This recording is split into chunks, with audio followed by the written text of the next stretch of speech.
Fusilamientos, sí, hemos fusilado, fusilamos y seguiremos fusilando mientras sea necesario.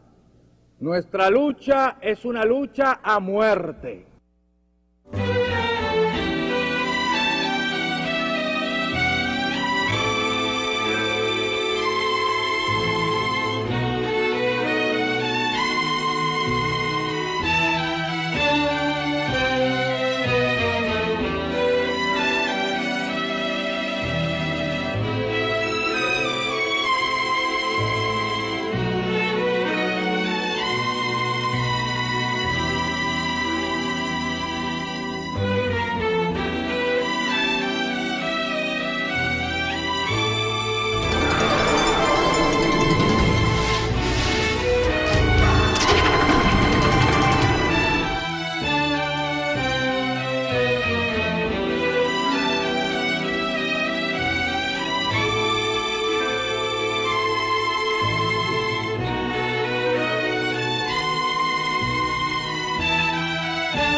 Ernesto Guevara de la Serna es, para muchos, un ídolo. Para otros, solamente el esqueleto de un falso mito que ha tejido el cruzar de la historia. Las anécdotas sobre un joven idealista, luchador infatigable a favor de los necesitados, de un Robin Hood latinoamericano, han sido desmentidas por varios historiadores. Guevara, hasta llegar a Guatemala, no tenía formación ideológica ninguna. Era el aventurero aquel que lo que le interesaba era el juego de fútbol y la indiferencia y la fotografía que tomaba. Y entonces, cuando está allí en Guatemala, que comienza la invasión, él le escribe a su tía una carta: me estoy muriendo de la risa, no dice muriendo, dice una grosería, que no quiero repetirlo, de la risa, viendo a la gente correr por las bombitas que están tirando estos aviones. O sea, él es un espectador de aquella lucha que tiene parte del pueblo de Guatemala que respalda a Arbenz y las tropas de Castillo Armas que al fin dominan la situación y derrocan al gobierno de Arbenz. Enrique Ros, historiador e investigador, es autor de una de las más completas obras sobre la vida del guerrillero argentino, Ernesto Guevara, mito o realidad. En ese momento, Guevara decide, sin haber participado de la lucha, ingresar en la embajada argentina y fue atendido, y de nuevo lo vuelve a decir Ernesto Guevara en su diario, ¿no?, que él recibió una cortesía grandísima de la embajada porque recibía lo que él más quería, que eran periódicos de la Argentina que venían con regularidad a la embajada, y el bife, que es la carne que servían allí. Y allí ya ha conocido a Hilda Gadea. Hilda Gadea es una muchacha peruana y de ideas comunistas. Y es Hilda Gadea quien empieza a formar ideológicamente a Ernesto Guevara y quien lo presenta a una serie de figuras, lo había presentado, del gobierno de Arbenz. Así que ahí es cuando él empieza a formarse. Y ya había ha hecho contacto también a través de Hilda Gadea con Ñico López, que es el primer cubano con quien él hace contacto en Guatemala. Es Ñico, el Flaco López, quien lo recluta y lo presenta al grupo de cubanos exiliados que militaban en el movimiento 26 de julio en Guatemala. De esta forma, Guevara inicia una faceta de revolucionario y posteriormente viaja junto al grupo de cubanos a México. Varios estudios apuntan a que Ernesto Guevara, a su llegada a México, ya tenía definido su carácter de hombre cruel, de ejecutor de sus potenciales enemigos. En carta dirigida a su amiga y exnovia Tita Infante, señala: si se hubieran producido esos fusilamientos, el gobierno hubiera conservado la posibilidad de devolver el golpe, refiriéndose al derrocamiento del gobierno de Jacobo Arbenz en Guatemala. Yo conocí a Guevara a mediados del año 56 en México. Ahí una cafetería, un bar que había ahí, por el Zócalo, pegado ahí al Zócalo, que ahí concurría mucho revolucionarios, ¿no? De distintas tendencias, ¿no? Lázaro Guerra militó en los movimientos revolucionarios cubanos. Marchó a México en calidad de exiliado y fue uno de los sobrevivientes de la expedición del Corintia.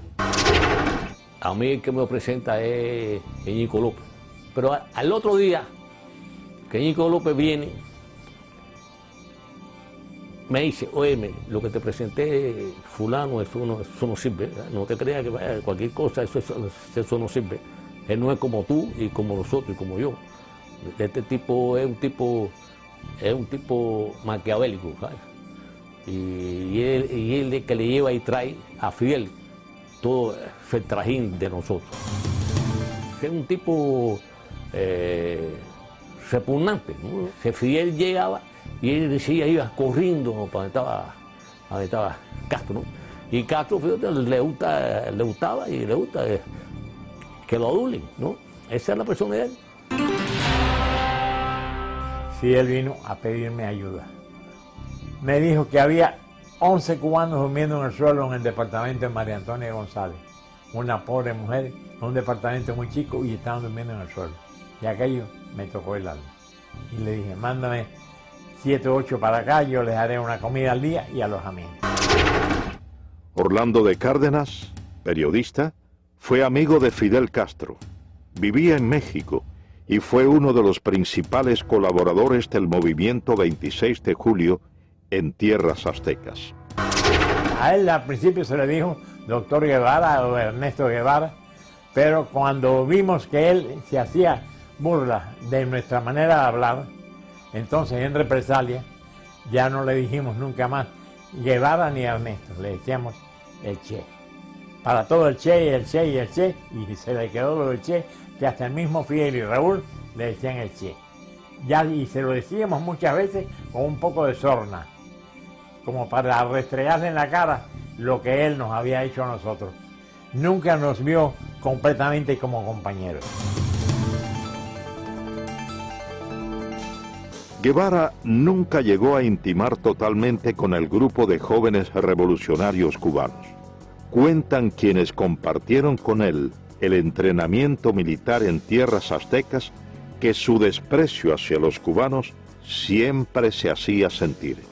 Sentimiento que extendía a los negros y al pueblo mexicano, a quienes constantemente menospreciaba.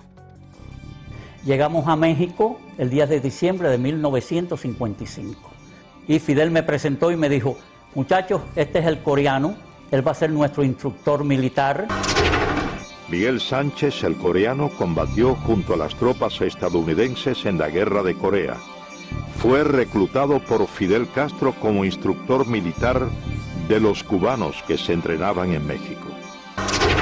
Allí en la casa de María Antonia González conocí a Ernesto Guevara de la Serna, que después le decían el Che, todavía le decíamos el Chancho, porque él tenía poca afición por bañarse y siempre tenía un olorcito arriba que olía como a riñón hervido. Al principio quiso entrar en indisciplina y yo lo paré tranquilamente y le dije, yo estoy a cargo del entrenamiento militar, tú no eres más que un soldado. Se me puso a echar una sonrisita y yo le dije, 20 planchas, Ernesto Guevara de la Serna, y dio las 20 planchas. Él despreciaba a los negros. Muchísimas veces tenía problemas con Juan Almeida Bosque, que le decía el negrito, y Juan Almeida se insultaba, y entonces yo dije, mira Juan, tú lo que tienes que decirle cuando te diga el negrito, dile, tú eres el chancho porque tú no te bañas. Y así se lo decía Juan Almeida Bosque. Después despreciaba a los indios. Fíjate cómo dijo, la indiada analfabeta de México. El 24 de junio de 1956, De México. el 24 de junio de 1956, un grupo de los presuntos expedicionarios es capturado por las autoridades de migración mexicana. Ernesto Guevara estaba entre ellos. Varios estudios acusan a Guevara de haber sido informante o delator al colaborar con las autoridades por temor a una posible deportación a la Argentina, su tierra natal, a principios de julio de ese año. Juan Almeida Bosque, él me dijo a mí que Ernesto Guevara de la Serna, el Che o el Chancho, había colaborado con la policía cuando nos arrestaron al grupo y lo llevaron a la cárcel migratoria de Miguel Schultz. Y él se había puesto en contacto con las autoridades de México para entregar todas las armas del rancho de Santa Rosa de Chalco.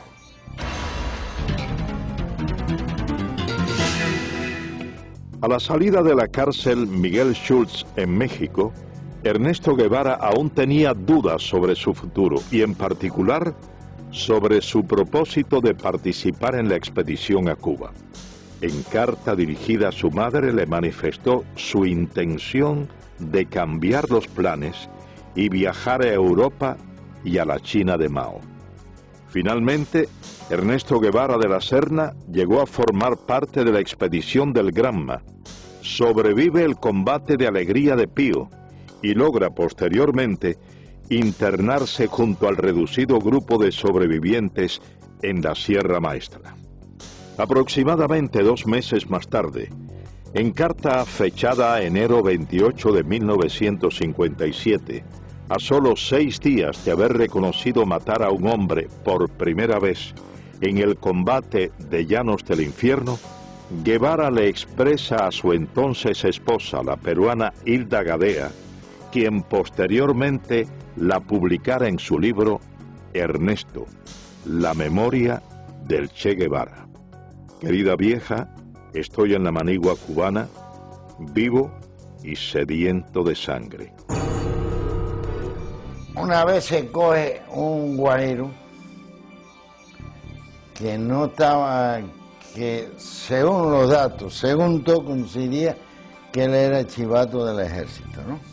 Pero no había una seguridad concreta, el tipo nunca confesó. Jaime Costa fue asaltante del cuartel Moncada, expedicionario del yate Granma y comandante del ejército rebelde. Fue enviado por Castro a reagrupar a los miembros del movimiento 26 de julio, exiliados en Centroamérica. Entonces se formó el tribunal y acordamos que no hay una seguridad que él haya sido un delator de una operación. Por lo tanto, no se puede quitarle la vida. Y el Che dice, bueno, si no la quitan ustedes, se la quito yo. Entonces todo el mundo se viene mirando ahí, ¿por qué tú lo vas a matar, chico? ¿Tú ves que tú no eres cubano? Es un cubano. Y no ha confesado que es delator. Y Ramiro dice que no se puede fusilar como presidente de ese tribunal. Y en ese momento, ¿qué más grado tiene? Y entonces él sacó la pistola y lo mató ahí.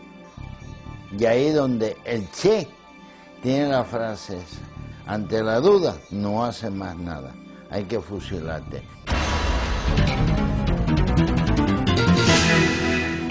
De esta forma Guevara asesina personalmente a Eutimio Guerra, un campesino que se había unido al ejército rebelde y posteriormente dirige otras ejecuciones en la Sierra Maestra.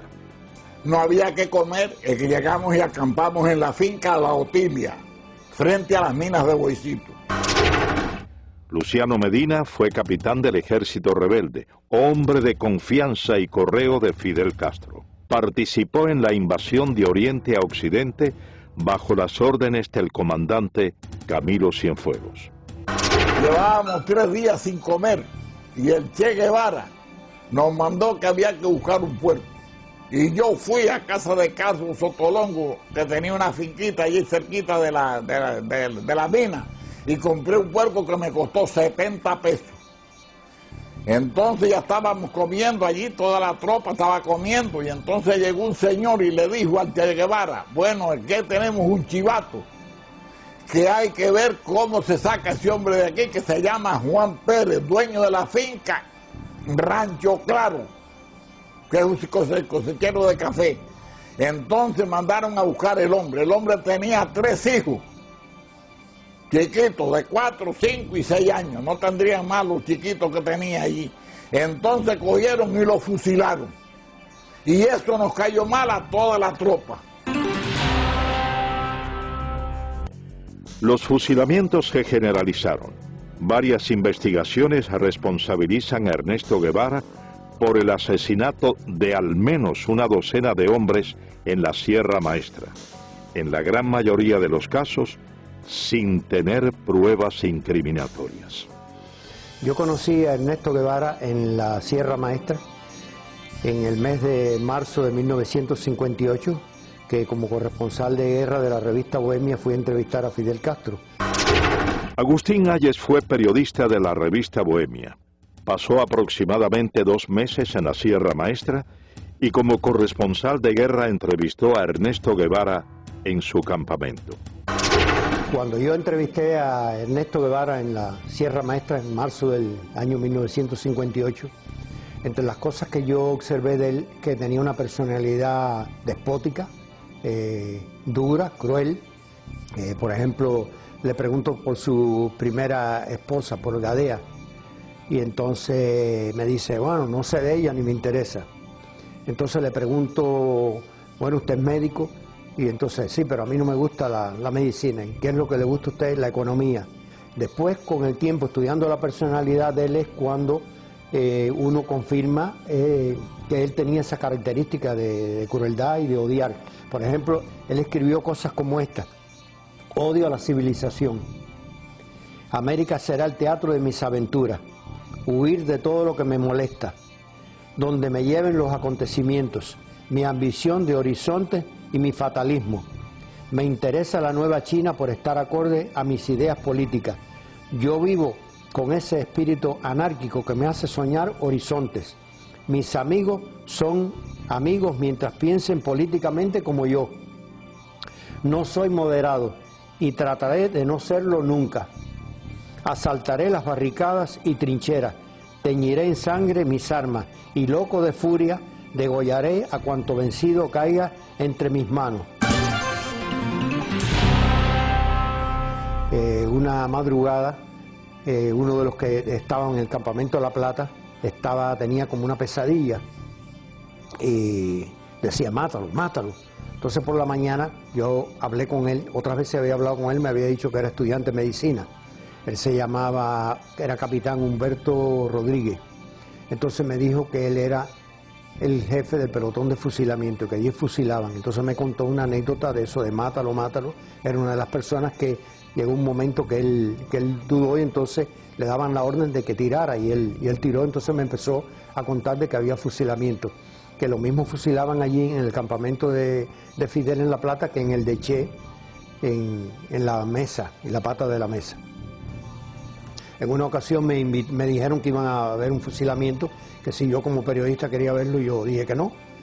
El camarógrafo que estaba conmigo era Guayo, Eduardo Hernández Guayo, le decíamos. Y entonces tampoco fue. Pero sí había muchos testimonios allí de que él fusilaba. Otro de los elementos que caracterizaron a Ernesto Guevara de la Serna fue su inoperancia táctico-militar. A pesar de haber sido nombrado por Fidel Castro como jefe de una de las más importantes columnas guerrilleras, afirman sus compañeros de lucha que Guevara no estaba capacitado militarmente. Yo conocí a Guevara desde antes de ser comandante yo, en la Sierra Maestra. Yo llegué a la Sierra procedente de Costa Rica cuando ya había varios meses de lucha. Y pues nos relacionamos y me tocó hasta estar bajo las órdenes de él por un tiempito, varias semanas, y lo conocí de cerca. Uber Matos fue comandante del ejército rebelde. Tras el triunfo de la revolución castrista, fue jefe militar de la provincia de Camagüey y luego de su ruptura con Castro, cumplió 20 años de presidio político. Me confesó en cierta oportunidad que bueno, que él de cuestiones militares no sabía nada. Hay una oportunidad en que yo le digo, me mandaron a tus órdenes, tengo que hacer una línea de fortificaciones, la zona esta está bajo tu mando, ¿dónde hago las fortificaciones? ¿Dónde establezco todas las defensas? Y me dice, yo de eso no sé nada, pero hazlas bajo tu criterio, pero si tú eres el jefe que vas, la defensa aquí tienes que hacerla de acuerdo con un concepto estratégico, táctico, es decir, tienes que pensar, yo voy a desplegar los hombres aquí, allá, y yo hago las defensas, las líneas de trinchera y los túneles para detener el avance de los tanques y las demás defensas que vamos a cumplir, de acuerdo con el plan tuyo. Dice, yo no tengo ningún plan. Varios textos ponen en entredicho la autenticidad de los diarios de campaña publicados y supuestamente escritos por Ernesto Guevara. Durante el paso de la columna número 8 Ciro Redondo por Camagüey, Guevara y su tropa tienen que huir después de un enfrentamiento con fuerzas del ejército del general Fulgencio Batista, abandonando en el lugar de los hechos toda la correspondencia y los manuscritos del diario de campaña de Guevara en la Sierra Maestra, datos que, posteriormente, fueron empleados por la policía para arrestar a varios colaboradores del ejército rebelde. Me dan la orden a las 8 de la noche que me traslade urgente para Camagüey con mi avión y mis pertenencias. Carlos Lazo es piloto aviador. Fue segundo teniente y piloto de enlace del Ejército de la República. Combatió al ejército rebelde. El coronel Dueñas me dice, ¿a qué hora tú puedes volar mañana temprano? Y le explico que a la hora que quiera. Y me dice, bueno, a las 6 vuelo para un lugar que le llaman 4 compañeros. Allí hay un tiroteo entre el ejército, un grupo del ejército, no eran muchos, eran unos 40 soldados de la Guardia Rural. Allí hay 2 muertos por la gente de Che y heridos, y se mandan a correr, dejan 2 camiones.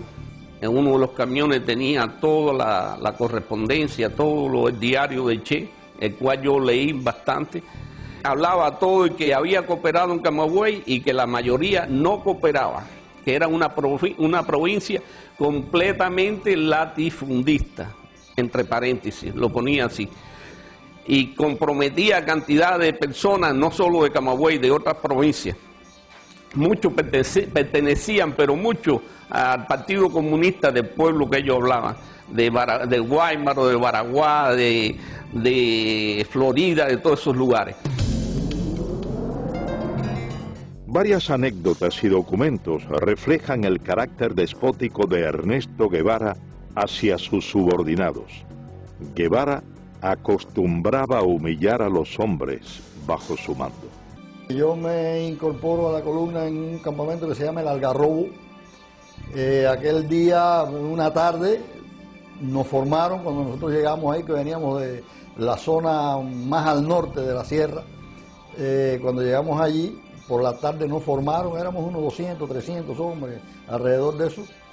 Y ahí vino Guevara y nos habló. Eduardo Pérez fue primer teniente del ejército rebelde. Se incorporó en las villas a la columna número 8 Ciro Redondo, que comandaba Ernesto Guevara. A nosotros nos mandan a la zona que va entre Fomento y El Pedrero, en un lugar un poquito más adelante de un lugar que se llama Cipiao. Empezamos a combatir de acuerdo con las órdenes que teníamos. No nos habían situado todos éramos bisoños ahí, no nos habían situado ningún personal experimentado. El primer día, en el primer combate, cuando llevábamos 2 o 3 horas combatiendo, vimos que allí no había posibilidad de resistir, nos retiramos y hicimos una línea de resistencia como 1 kilómetro más atrás. Ahí mandaron a alguna gente experimentada, 4 o 6 gente experimentada, entre ellos Rogelio Acevedo, los mandaron a esa línea de combate y ahí estuvimos combatiendo 3 días continuados. En esos 3 días no recibimos comida, no recibimos nada, y en el tercer día viene Camilo, que traía unas armas de Yaguajay, y vino hasta el Pedrero. Cuando llega Camilo al Pedrero, los otros que están allí, nadie se atreve a mandarnos nada de comer.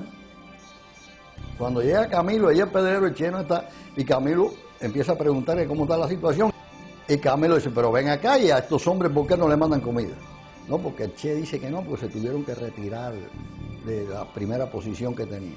Dice Camilo, no, pero que los maten a tiro, que los maten el ejército, pero ¿cómo los va a matar de hambre el argentino este? No.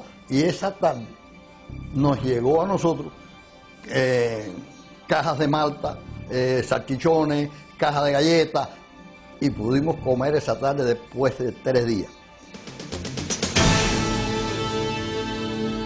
La primera misión de Ernesto Guevara tras su llegada a las villas fue tomar el control de la zona, hasta ese entonces en manos de los guerrilleros que operaban en el Segundo Frente Nacional del Escambray. Guevara realiza su primer contacto con los miembros del Directorio Revolucionario Estudiantil 13 de marzo y aprovecha la reunión para dejar en claro su posición de hombre fuerte y sin escrúpulos, al asesinar durante ese primer encuentro a 2 campesinos acusados de ser chivatos. Guevara llega a las villas. Él tenía un interés especial en hablar con nosotros, quizá por la aureola que representaba que los grupos nuestros estaban formados por gentes estudiantes, pichones intelectuales algunos. Roberto Bismarck fue capitán del Ejército Rebelde, miembro del Segundo Frente Nacional del Escambray, participó en el primer encuentro conocido como el Pacto o Reunión del Pedrero. Fuimos a la reunión aquella, una reunión que tuvo lugar en el Pedrero, una sección del campamento de nosotros, y allí lo conocimos. Lo conocimos como podíamos conocer a cualquier otro. Y estuvimos conversando quizá un periodo, quizá de unas 4 o 5 horas. Ese fue el contacto mío y de nosotros con este personaje. Pensamos que este hombre no tenía ninguna intención idealista ni remotamente.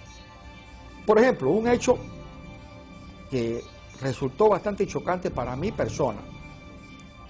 Hubo una operación, una pequeña operación militar, en la cual se logró apresar algunas personas, algunos de ellos guajiros, que supuestamente habían estado colaborando, a mí no me contaba, pero eso era lo que se le adjudicaba, con el régimen de Batista.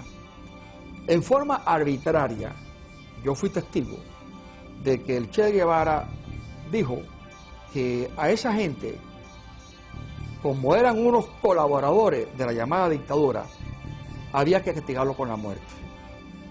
Y sin juicio previo, incluso contra la protesta, no vamos a decir protesta, contra el juicio de nosotros de que no debía de acelerarse un tipo de acción en ese momento porque no habían garantía para las personas que supuestamente estaban acusadas. El Che Guevara dijo que no, que eso había que matarlos. Y a 2 de ellos fui testigo presencial de que con su pistola los mató. Ernesto Guevara subestimó a los miembros del Segundo Frente Nacional del Escambray que combatían en la zona central de la isla y no aceptó la autoridad de los comandantes que combatían en esa región montañosa.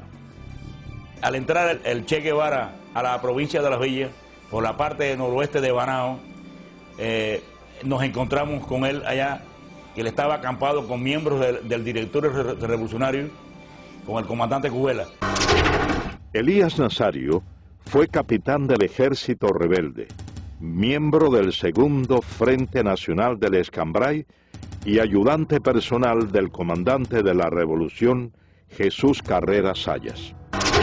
Él y el comandante Carrera tuvieron una buena discusión, ¿no?, por la zona que se estaban disputando, ¿no?, porque ya el Che venía diciendo que era comandante en jefe del Escambray. No era cierto, porque el comandante en jefe del Escambray era Eloy Gutiérrez Manoyo en aquel momento. Y la discusión fue fuerte, pero fuerte, en la que Jesús le dijo, Tu zona es la tuya y la mía es la mía. Y si brinca la zona mía, vamos a tener problemas. Guevara nunca le contestó a él. Agachó su cabeza y dejó escapar, vaya, Y entonces intervino en esa discusión el comandante Armando Acosta Cordero, estaba el comandante Ramiro Valdés, y entonces intervino en esa discusión el comandante Armando Acosta Cordero, estaba el comandante Ramiro Valdés, el capitán Olo Pantoja, cuando era capitán. Es precisamente el fusilamiento del comandante de la Revolución, Jesús Carrera Sayas, uno de los hechos que resaltan el carácter vengativo de Ernesto Guevara de la Serna. Ernesto Guevara fue mandado por Fidel Castro a la Sierra del Escambray para quizás evitar que el segundo frente dividiera la isla en dos mitades. Armando Fleites, médico, fue comandante del Ejército Rebelde y uno de los fundadores del Segundo Frente Nacional del Escambray. El Segundo Frente Nacional del Escambray envió como oficial para las primeras conversaciones con Ernesto Guevara al comandante Jesús Carrera. Jesús Carrera, cumpliendo los acuerdos del Segundo Frente, dio unas cartas y se creó una situación quizás desde ese momento antagónica y difícil entre Guevara y Jesús Carrera. Resultante de esa situación, en el transcurso del año que pasó, pues se fue acentuando la situación personal y nosotros, yo personalmente y unos cuantos oficiales más del Segundo Frente, en la cabaña, le planteamos que si era tanto, no había que hablar mucho, que nosotros lo enviaríamos a buscar y que en un duelo, en una forma frontal, se dilucidaran esas situaciones. Entonces dijo que no tenía intenciones en tener un duelo ni tener una cosa con Carrera. Entonces dijimos, bueno, si es esa situación, pues ya vamos a dar este episodio por terminado, ¿no? Y sin embargo, por órdenes del Che Guevara con Fidel Castro, es que prenden a Jesús Carrera. Y más tarde Jesús Carrera es fusilado, precisamente, por la persecución y por la venganza, el odio, el resentimiento y la cosa de personalidad. No quiso dilucidar como dilucidan los hombres en un frente de combate o en un duelo, sino veló la oportunidad y por la espalda lo lleva, tenía todo el poder y por la espalda le cuesta la vida.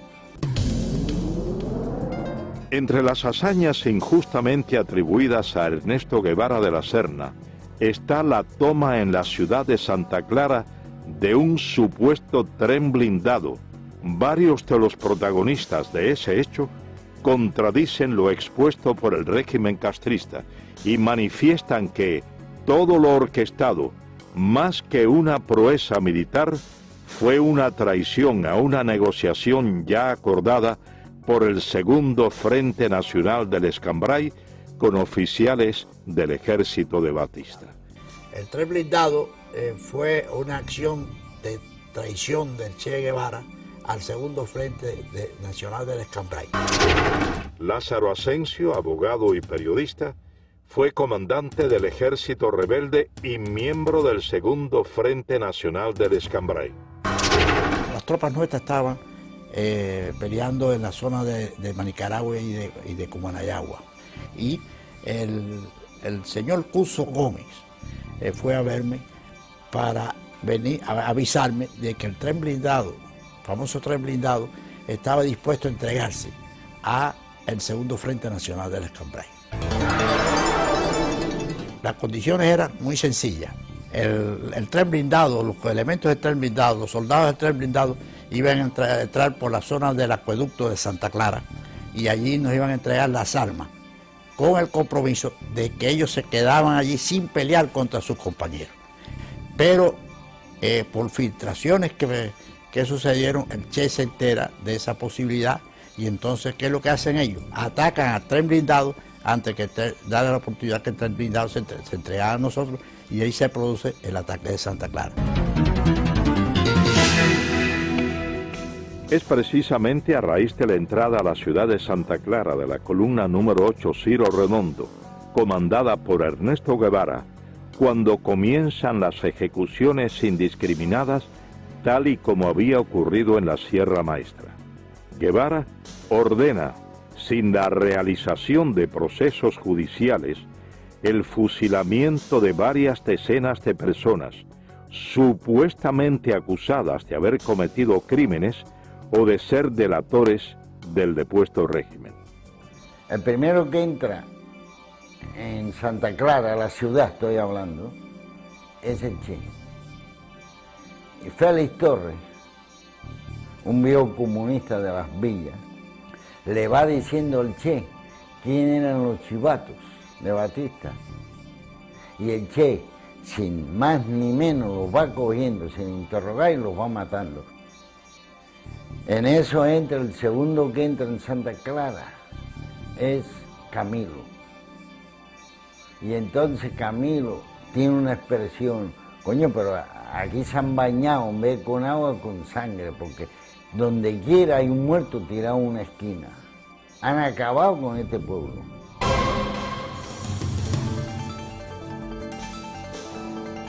Triunfa la Revolución Cubana. Ernesto Guevara es nombrado jefe de la fortaleza militar de La Cabaña. Guevara lanza un feroz operativo contra todos los militares del depuesto régimen. Se crea la llamada Comisión Depuradora. Estuve trabajando en la fortaleza de La Cabaña a las órdenes de Ernesto Che Guevara, que era el jefe militar de esa fortaleza. Napoleón Vilaboa había sido miembro del movimiento 26 de julio. En enero de 1959 comenzó a trabajar en la llamada Comisión Depuradora en la fortaleza de La Cabaña, bajo las órdenes de Ernesto Guevara. La Comisión Depuradora es un organismo que se crea, lo crea el gobierno de Fidel Castro, con el pretexto de depurar las Fuerzas Armadas en Cuba. Claro, el fin de esto era simplemente implantar el terror revolucionario en Cuba mediante los fusilamientos. Esos fusilamientos eran una cosa arbitraria, porque los infelices que llevaban allí ya estaban previamente sentenciados a muerte, como en el caso, por ejemplo, del primer teniente José Castaño, que había sido jefe del BRAC y que fue asesinado personalmente por el Che Guevara en su propia oficina, y contra el cual no había ningún tipo de pretexto legal para poder fusilar, porque este señor ni había matado ni había torturado a nadie durante el régimen de Fulgencio Batista. Mi padre fue asesinado por Ernesto Guevara el 7 de marzo de 1959.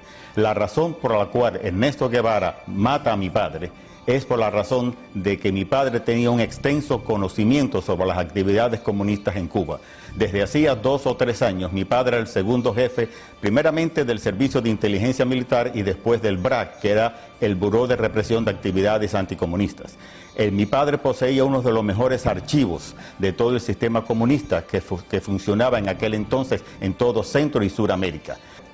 Las condiciones en las que fue asesinado, él estaba preso en La Cabaña desde hacía aproximadamente 3 meses, y cuando llegó el juicio, que se hizo el 6 de marzo, se hizo un juicio que prácticamente no tenía sentido. El tribunal lo sentenció a muerte aproximadamente a medianoche, y entonces se hizo una evaluación del caso de Castaño y se mandó una, podemos decir, una comisión para que se hablara con Fidel Castro en ese momento para que no se matara al teniente Castaño, ya que el teniente Castaño no tenía ningún muerto ni ninguna persona que haya sido herida o maltratada por él. Cuando Fidel se comunicó con Ernesto Guevara le dijo que ya era muy tarde, que la orden ya había sido hecha por él, y él en su despacho primeramente lo interrogó, lo maltrataron físicamente, y como no se podían poner de acuerdo de ninguna forma, el Che Guevara, dándole una vuelta a la oficina con su pistola, le dio 2 balazos en la cabeza. A Ernesto Guevara se le atribuye el fusilamiento de varios centenares de hombres, en su mayoría miembros del antiguo régimen, durante los aproximadamente 4 meses que estuvo al frente de la fortaleza militar de La Cabaña. El Che tenía solamente una divisa: ustedes están aquí para pasar los expedientes rápido. La comisión está trabajando muy lentamente y nosotros tenemos que ir juzgando a todos estos criminales lo más rápido posible. José Vilasuso, abogado, comenzó a trabajar en enero de 1959 bajo las órdenes de Ernesto Guevara como instructor de expedientes en la llamada Comisión Depuradora. Me llamó la atención la forma como él me adoctrina, ¿verdad? La forma como él me dice lo que tiene que ser mi trabajo. Dice, mira, aquí esto es un tribunal muy sencillo, todo lo que ustedes tienen que hacer es instruir los expedientes. El oficial investigador siempre tiene la razón, siempre dice la verdad. O sea, no tenemos más que aceptar, acogernos a lo que él dice en el informe. Tú vas a organizar, vas a instruir tus expedientes y después los pasas al Ministerio Fiscal. O sea, la labor es bien sencilla, es una labor de profesional, pero muy limitada. Esas fueron más o menos sus palabras, es la idea. Dice, de luego, pues se me echó así para atrás, ¿no? Sonriente. Y me dice, aquí vas a ver cosas muy sabrosas, ¿sabes? Guardé silencio y al día siguiente comencé a trabajar. Allí se generalizaba con un eslogan político. Son asesinos, son criminales, pertenecen a una dictadura, tienen que ser ajusticiados. Eran hombres que no vamos ahora a juzgarlos, ¿verdad? Pero no nos correspondía a nosotros ejecutarlos.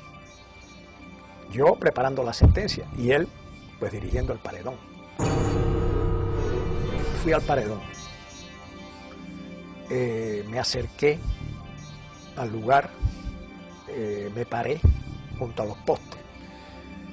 Me fijé bien el lugar donde se situaban los reos.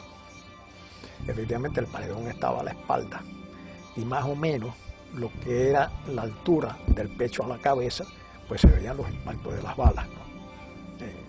En una línea recta. La sangre coagulada a los pies, porque claro, se sacaba el cuerpo inmediatamente después de la ejecución, pero aquello quedaba tinto en sangre. Ahí estuve mucho rato, imaginando qué es lo que es un hombre parado, amarrado a un poste, y 6 hombres que no lo conocen, a quienes nada le hizo, quien por la razón de vestir un uniforme distinto va a ser ejecutado. Sin la presencia de pruebas incriminatorias, sin la posibilidad del ejercicio de una defensa justa, cientos de hombres fueron condenados a la pena de muerte por fusilamiento mediante sentencias preestablecidas en los denominados juicios sumarísimos. Ernesto Guevara preparó a muchos de sus hombres de confianza, quienes dirigieron o firmaron las ejecuciones a lo largo y ancho de la isla con la misma falta de escrúpulos que su jefe. Y estoy en el despacho del jefe del regimiento de Santa Clara, que era Ramiro, pero Ramiro no funcionaba allí, Ramiro se pasaba, yo no sé en qué andaba, pero no estaba en el despacho. El que estaba era Olo, con Olo Pantoja yo tenía buenas relaciones, yo me llevaba muy bien con Olo, tenía un gran aprecio. Orlando Olo Pantoja fue capitán del ejército rebelde, fue hombre de la entera confianza de Ernesto Guevara, murió en Bolivia como miembro de la guerrilla guevarista. Entonces yo estoy en el despacho, sentado y conversando con Olo, y diciéndole que tiene que licenciarme, que si no, que me vayan a coger preso, porque a mí el ejército no me interesa. Me dijo, está bien, vamos a licenciarte, y mandó a uno allí que me hiciera los papeles. Entonces, entra un soldado y le da un papel, y le dijo, mira, eso de las crucecitas son los que van a fusilarse mañana. Y yo voy y me pongo por detrás de él, porque había amistad. Y le digo, ven acá, Olo, y esa gente ya lo jugaron. Y dice, no, eso lo van a jugar esta noche.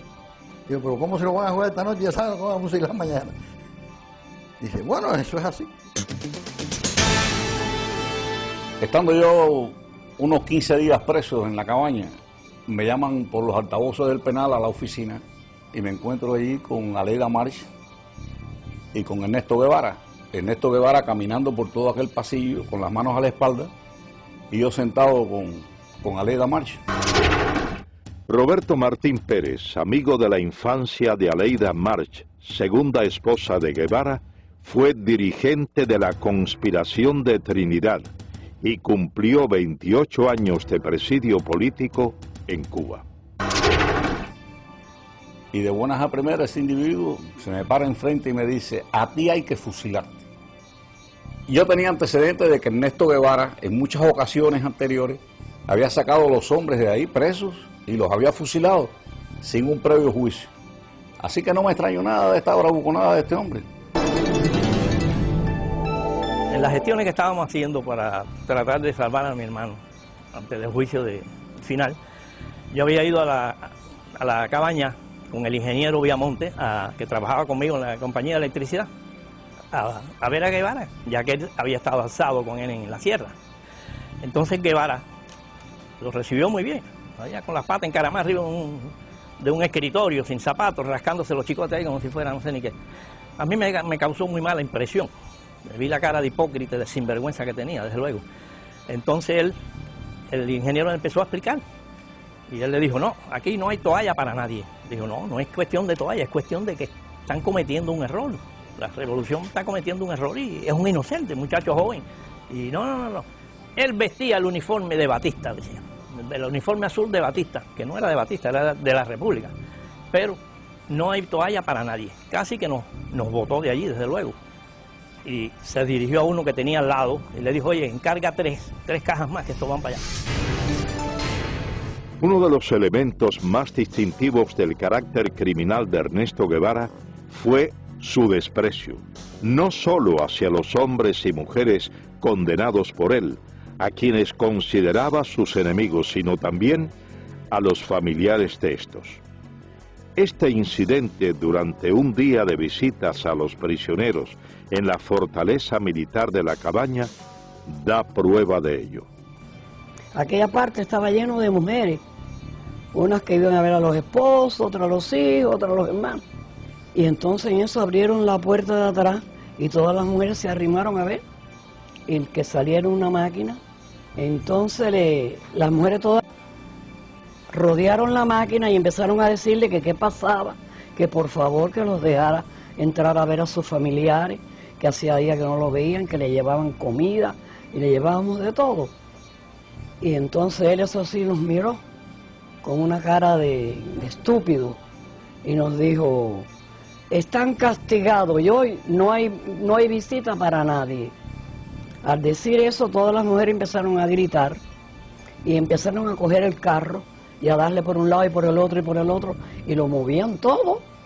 El chofer le dijo, sube a la ventanilla y eso así lo subió y entonces llamó por teléfono y vino una patrulla de soldados de eso con una fusta y a todo el mundo le empezó a dar.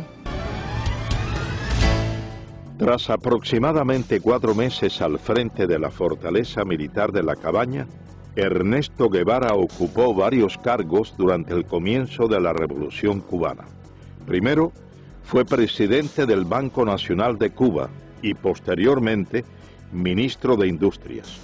En todos estos, primó su incapacidad profesional y una constante, sembrar el terror como base o medio para el sometimiento. Yo conocí a Ernesto Guevara en el año 1959, cuando Felipe Paso, que con la revolución lo nombraron presidente del Banco Nacional, me citó para diseñar lo que hoy es el Hospital Efigenio Amejeira. Nicolás Quintana, arquitecto, fue designado para diseñar el edificio del Banco Nacional de Cuba, posteriormente transformado en el Hospital Hermanos Almejeira. Cuando Ernesto Guevara sustituye a Pasos en el Banco Nacional, lo primero que hace, como que éramos los arquitectos del edificio, nos invita a mi socio Miguel Ángel Muenque y a mí. Yo me encuentro a este señor en el despacho donde tantas veces yo había ido, ¿no? Cuando Felipe estaba, con los pies arriba de las mesas, una bota se la había quitado, las medias estaban rotas y me acuerdo todavía como si fuera hoy los dedos que se meneaban, ¿no? Y a mí aquello me pareció una cosa kafkiana, ¿no? porque me pareció increíble que el presidente del Banco Nacional de Cuba fuera ese personaje que estaba sentado allí. Entonces su primera frase fue: usted es burgués, ¿no? No sé por qué, me la cogió conmigo, ¿no? Yo dije: no, comandante, yo no soy burgués. Ah, ahora usted es revolucionario. No, yo no soy revolucionario. Burgués era mi bodeguero. Yo soy gran burgués. Nací con una cuchara de plata en la boca y me he pasado la mitad de mi vida trabajando para ayudar a los que nacieron sin ella. Por lo tanto, tengo la moral para poder hablar. La respuesta fue: usted tiene 3 alternativas. Me metió los dedos en los ojos. Una alternativa es que usted se va de Cuba. La segunda alternativa son 3. Es que usted se va de Cuba. La segunda alternativa son 30 años. Fíjate con la facilidad, ¿no?, que este señor disponía de la vida de la gente. Y la tercera alternativa, como usted es gran burgués, es el paredón de fusilamiento. Me dicen: óigame, el comandante Guevara ha llamado y dice que quiere que el ministro vaya a verlo al Tribunal de Cuentas. José M. Illán, economista, fue subsecretario de Hacienda y miembro del primer gabinete ministerial de la Revolución Castrista en 1959. Y me dicen: bueno, mire, yo estoy aquí reunido con la Asamblea de los Cultivadores del Tabaco. Nosotros le decíamos los tabaqueros. Y ellos tienen un problema grave. Ellos no pueden pagar los impuestos. Hay que suprimir ese impuesto que ellos tienen que pagar. En ese momento yo me olvidé de que era el comandante Guevara y de que era comandante de la revolución y que era un tipo de tira-tira y que estaba matando gente en la cabaña, y simplemente actué como el profesional que era. En todo el tiempo que estuve frente a ese caballero, en ningún momento me insinuó que nos sentáramos a hablar. En ningún momento movió su mano y yo tampoco la mía para estrechar mi diestra. Y su desplante era absoluto ante un civil, un cubano más, que venía aquí y que se había atrevido a decirle que no a lo que él había propuesto. Pero como él no sabía de lo que estaba hablando, era la técnica que muchos de ellos usaban y la gente por miedo no se le enfrentaba. Yo estuve involucrado con Fran País en la lucha contra Batista y durante esa lucha conocí al Che Guevara. José Pepín Pujols fue miembro del movimiento 26 de julio.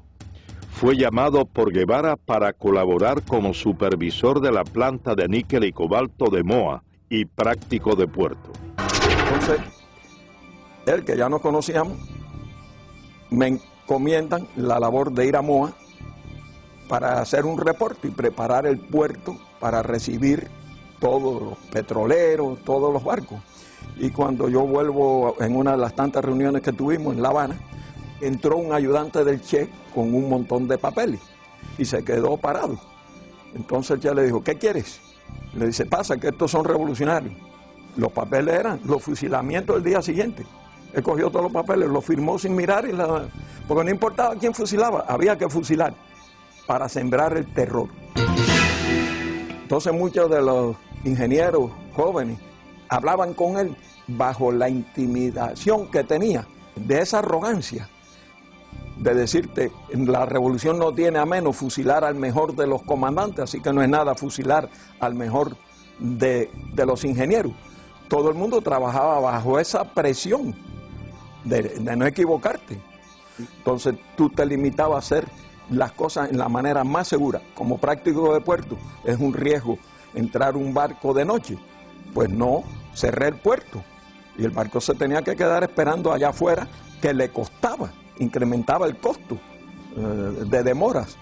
Pero todo el mundo empieza a trabajar con temor.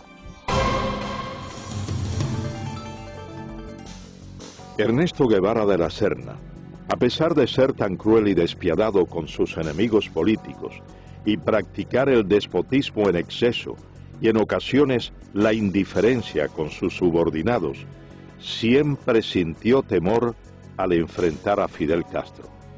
Varias investigaciones muestran que desde el primer encuentro entre ambos, en Ciudad de México, en 1955, Guevara mostró ese sentimiento y Fidel Castro, al constatarlo, llegó hasta abusar del guerrillero argentino. Mientras yo esperaba allí en el tercer piso, hablando con Fidel, ese día que me empezó a preguntar cómo andaban las cosas, y yo igual. José Ignacio Rasco, abogado, compañero de Fidel Castro durante 11 años de la etapa estudiantil, fue llamado por este a colaborar con la revolución en el año del triunfo insurreccional. Y en eso llega el Che Guevara, y el Che Guevara le dice algo a Fidel que había que proteger a un señor que estaba acusado de que podía traicionar a la causa revolucionaria y que había que fusilarlo. Y entonces Fidel ha cogido por la solapa al señor Che Guevara y pero Che, no seas idiota, no te acobardes, si tú quieres lo fusilas, si te parece mejor lo pones en un avión y lo mandas para el exilio, o si no lo dejas que se pudre en la cabaña.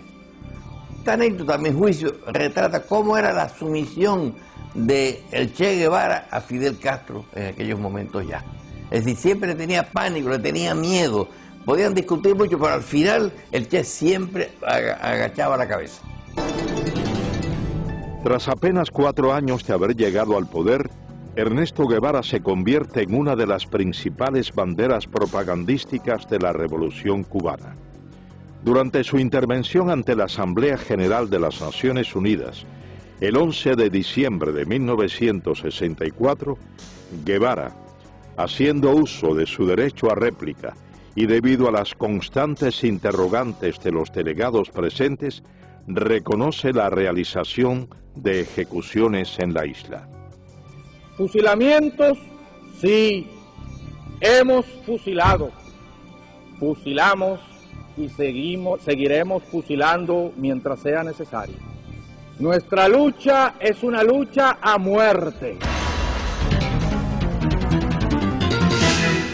Es precisamente el empleo de la pena de muerte como método para la instauración del terror una de las constantes que caracterizaron a Guevara, quien identificó a los Estados Unidos como su principal enemigo y desató contra este y el denominado imperialismo yanqui una guerra sin cuartel, recabando en los partidos comunistas de Asia, África y América Latina fundamentalmente el apoyo para emprender tales acciones, acciones consideradas hoy como terroristas.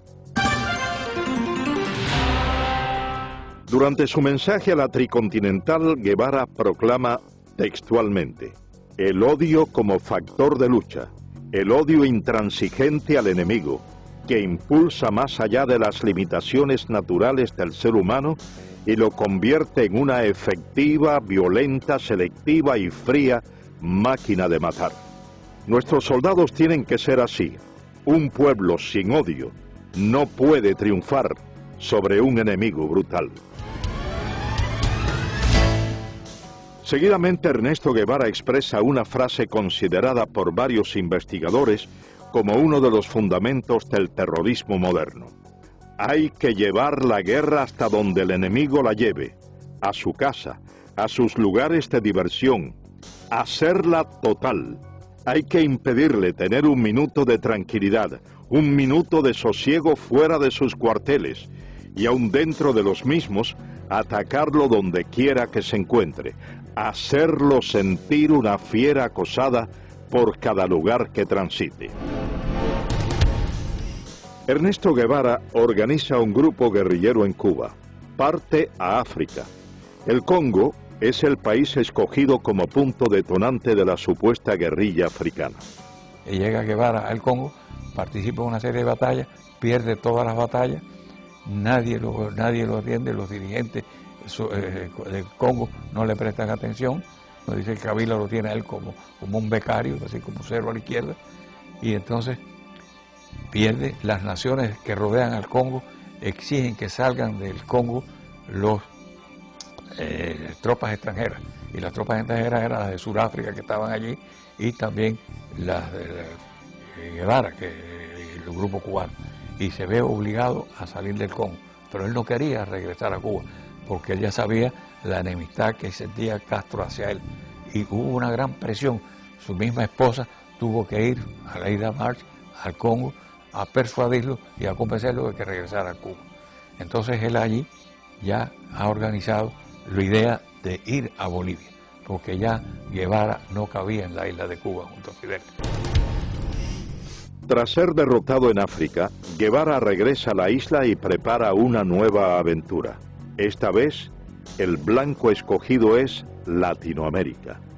Junto a un reducido grupo de hombres de confianza, marcha a Bolivia. El 31 de diciembre de 1966 se produce muy cercano a la finca Ñancauazú en Bolivia el histórico encuentro entre Ernesto Guevara de la Serna y Mario Monge Molina, secretario general del Partido Comunista Boliviano. Monge le expresa a Guevara que no permitirá que ningún extranjero dirija la lucha armada de su país y le propone hacerse él cargo de las operaciones y designarlo como su asesor militar. Guevara no aceptó. Entonces, él me dijo, yo no te puedo dar la dirección revolucionaria. Él mismo me dijo en la conversación, yo a Cuba no podía volver. Para mí se había cerrado eso. Yo me había despedido a paso marcial. Entonces tenía que buscar otro lugar donde aparecer. Y Bolivia se presentaba las condiciones por algunas cosas que ellos llevaban y por el hecho de que nosotros estábamos en proceso de preparación que ellos lo conocían. Han de encontrar un lugar donde exista un compromiso del Partido Comunista o de cualquier dirigente individualmente para colaborar con la guerrilla del Che en el país. No hay. Guevara no consigue reclutar al campesinado boliviano, principio básico de su encomienda. Y según los historiadores, desconoce totalmente las necesidades de estos, llegando a prometerles la propiedad de las tierras que trabajaban, desconociendo que en la localidad de Ucareña se había firmado en agosto de 1953 la ley de la reforma agraria boliviana. Guevara es finalmente cercado por el ejército boliviano y capturado con vida en la quebrada del Yuro.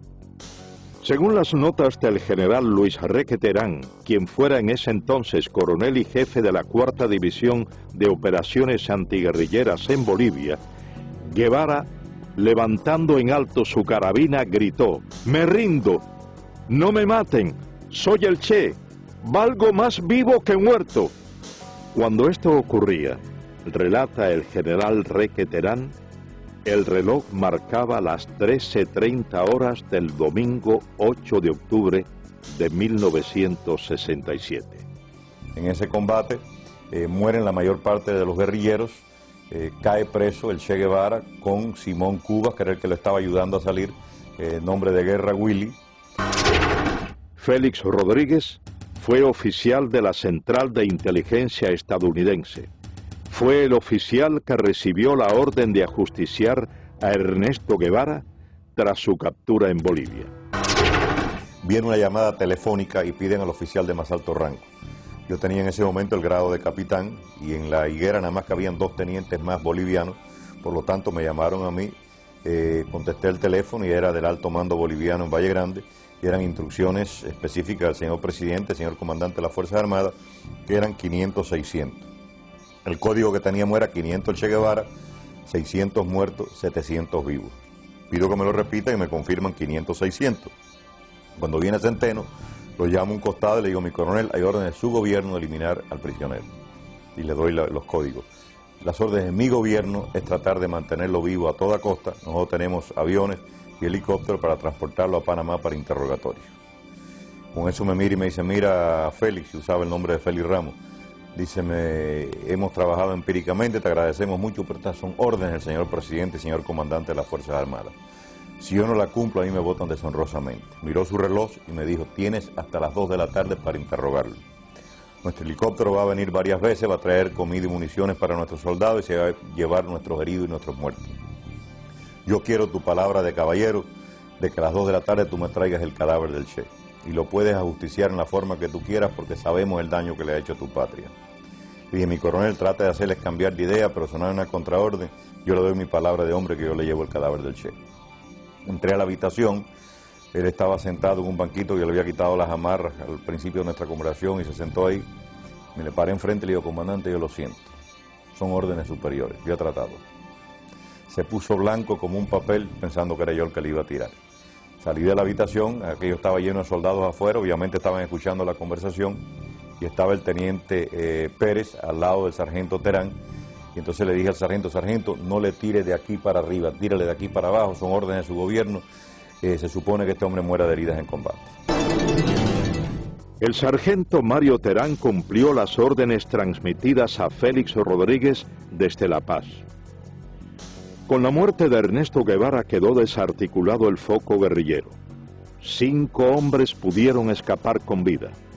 2 bolivianos, muertos 2 años más tarde, y 3 cubanos. Y yo me considero engañado por el Che Guevara, porque el mismo amor que sentíamos y respeto por Fidel Castro lo sentíamos por el Che. Yo nunca hubiera querido que me hubiesen preguntado a cuál de los dos quería más, porque no sabría dar la respuesta. Y creo que todos los que estaban a mi alrededor así lo sentían. Dariel Alarcón Benigno fue capitán del ejército rebelde. Llegó a ser coronel de tropas especiales en Cuba. Participó junto a Guevara en las guerrillas de la Sierra Maestra y en las insurgencias de El Congo y Bolivia. En la mayoría del pequeño grupo que habíamos allí, cubanos, todos habíamos pasado academias militares y que estábamos preparados ya militarmente. Yo, que era uno de los más brutos, ya podía dirigir una división. Pinares, que era un comandante, que mandaba ejército. Gustavo Machín, otro comandante. Bilbo Acuña, otro comandante. Todos éramos reclutas. Ninguno podíamos tomar la decisión aún ni de situar una posta. Éramos nulos. Entonces, ¿por qué no aprovechó nuestra capacidad militar? Yo se la demostré. Porque yo fui el ametralladorista, fui el explorador, fui el punto de vanguardia. Pero después que quedamos, el día 8 de octubre, que quedamos 6, yo saqué 5 hombres hasta la frontera. Con Chile, después de caminar 3.500 kilómetros, con 3 divisiones del ejército persiguiéndome día y noche. Y le hice más baja al ejército que cuando éramos el grupo completo. Rompimos 14 cercos al ejército y perdí un hombre, pero atravesamos la selva y atravesamos el altiplano y salimos a Chile. Por eso yo digo que hubo una falta en él y fue el de no darnos a nosotros la participación que tenía que darnos, no darnos a nosotros el derecho a discutir las cosas internas de la guerrilla.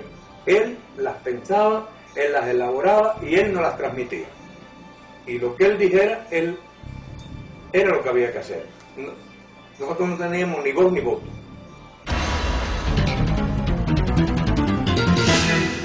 Ernesto Guevara de la Serna finalizó su aventura como guerrillero en La Higuera el 8 de octubre de 1967. A casi 4 décadas de su muerte, para unos queda el mito, para otros solo el recuerdo de una pesadilla.